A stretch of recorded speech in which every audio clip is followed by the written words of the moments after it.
Thank you very much for inviting Mr. Rasmussen. Thank you for giving us this opportunity to strengthen transatlantic democracy support community together here for the sake of democracy.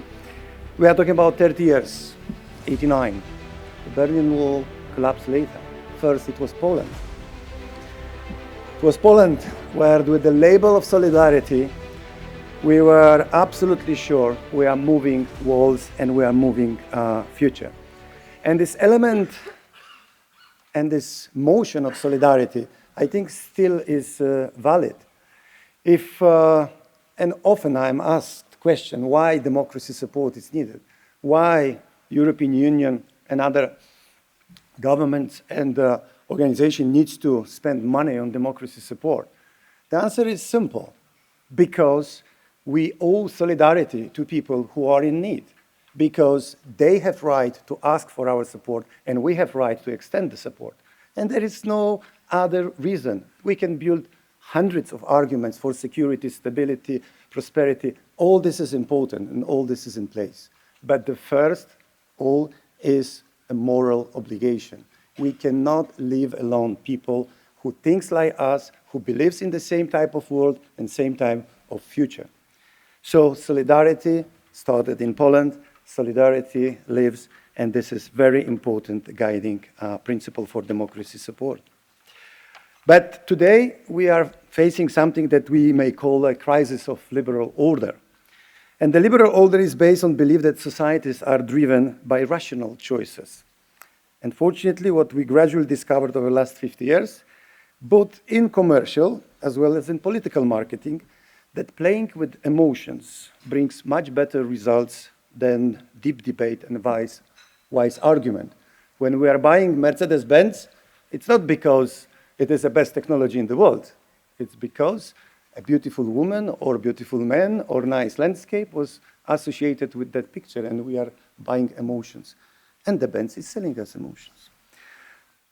So this is an element that now also drives politics. People make their choices not because of rational analysis, but because of emotion. In addition, social media, we discussed this today, destroyed this kind of unwritten pact between mainstream media and political class to control use of negative emotions and hate speech in democratic process, understanding that after a heated campaign, we will all eventually sit and debate issues at the same table. And today, fear, hate, populism spreads with the speed of light with no reflection or comment. And the new elites in many countries surfs on this wave very gladly. Unfortunately, quest for popularity has no rules. Societies manipulated by all kinds of propaganda are desperately waiting for a new paradigm. But in what we call post-truth era, the comfort zone, unfortunately, for many is what is easy, what sounds familiar, hence return to simple identities and polarized choices. In such a moment of disorientation, the trust is becoming more important than the truth. There is nothing wrong with trust. It is a very important conservative value that helps people believe each other. But when trust surpasses the truth, then democracy is in crisis. Can we do something about this? Of course we can. And then to restore trust in democratic process based on truth, we simply need to invest in new generation of charismatic political leaders. They are out there.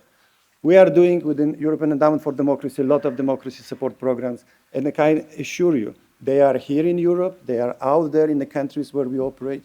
We have to find them, we have to invest them, and we have to invest a lot. Not only money, that's the last thing to do.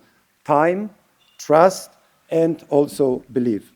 They are out there, and they are new generations, not because they are younger and we are old. No, because they need to build a democratic future for themselves and for their kids. That's why we have to find them, we have to encourage them to fight. As Prime Minister Rasmussen said in the video introducing this specific conference, we have to fight now for democracy. We cannot take it for granted. And that's exactly what is happening now. Those new leaders will drive our countries, our society, even those societies who are still struggling in the deficit of democracy, toward democratic future. I strongly believe. Thank you very much.